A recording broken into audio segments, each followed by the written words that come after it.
Marvel's back. It's been a long time coming. It's been a long time coming. I ain't felt like this in a long time. I ain't felt like this in a long time.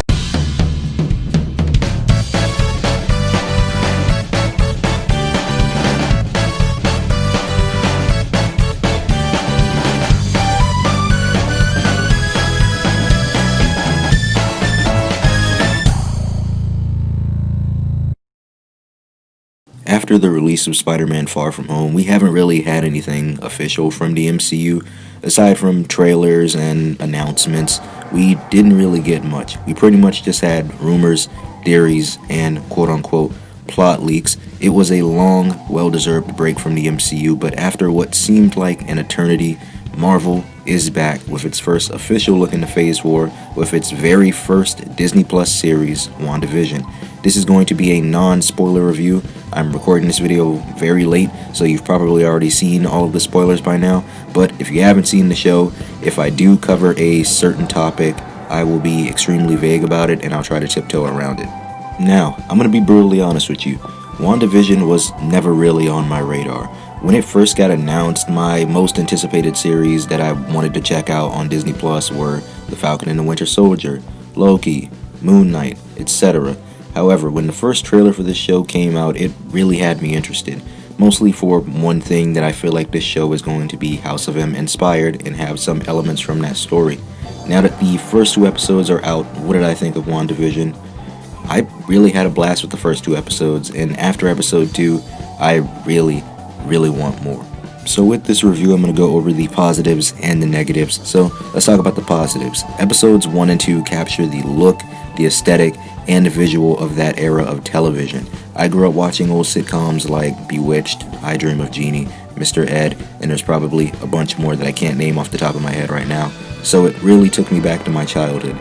Everything from them filming in front of a live studio audience, the transitions, the humor, the storylines, the technical limitations of that time that you could tell was done with a string, it being shot in black and white and I believe in 4:3, the commercials in between that have their own little Easter eggs and that is potentially a spoiler, they nailed it. Also, there's a ton of Easter eggs that I feel like is a nod to a certain villain that I've been wanting to see in the MCU. Not gonna say who, but the picture is probably up on the screen. Let's just say someone, or possibly something, is keeping an eye out for Wanda.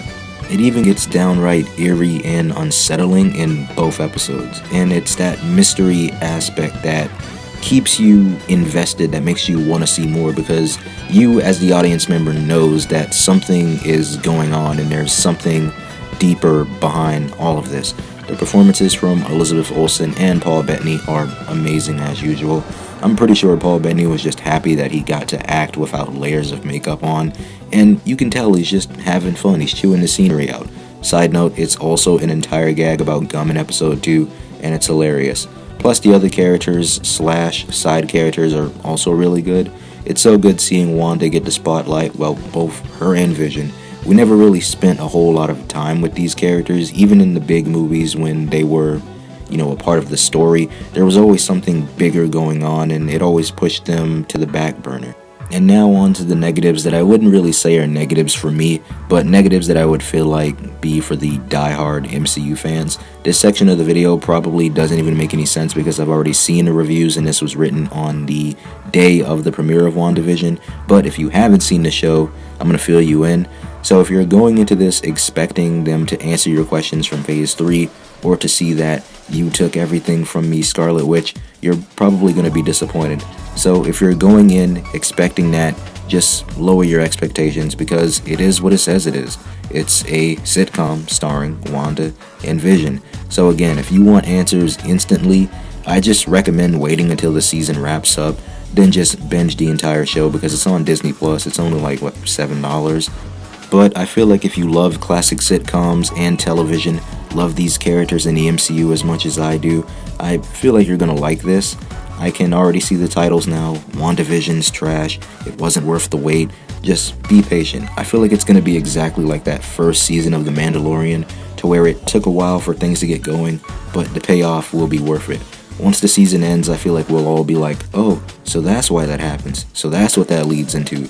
Oh, that's what that was. It's going to be fun to see how these events play out, but also sad at the same time, because this is Wanda's perfect life. This is everything she wanted. She literally rewrites reality. Well, I wouldn't really say rewrite, but rewinds it. But anyway, that's going to wrap up my review for the first 2 episodes of WandaVision. I definitely want to see more. I feel like episode 3 is going to explain more things, and I'm probably just going to review the rest of the series when it wraps up and comes to an end. But let me know down in the comments below, what did you think about the first 2 episodes of WandaVision? Did you love it? Did you hate it? I'd love to hear your thoughts, and I'm going to leave that there. So as always, I appreciate you guys for watching this video. If you enjoyed this video and you want to see more content like this in the future, be sure to leave a like and subscribe, join the family, help the channel grow. Also hit the bell icon and set the notifications to all so you never miss a video. Love you guys, stay safe, continue to spread nothing but peace, love, and positivity, and I will see you guys next time. This has been the Web Warrior, signing off.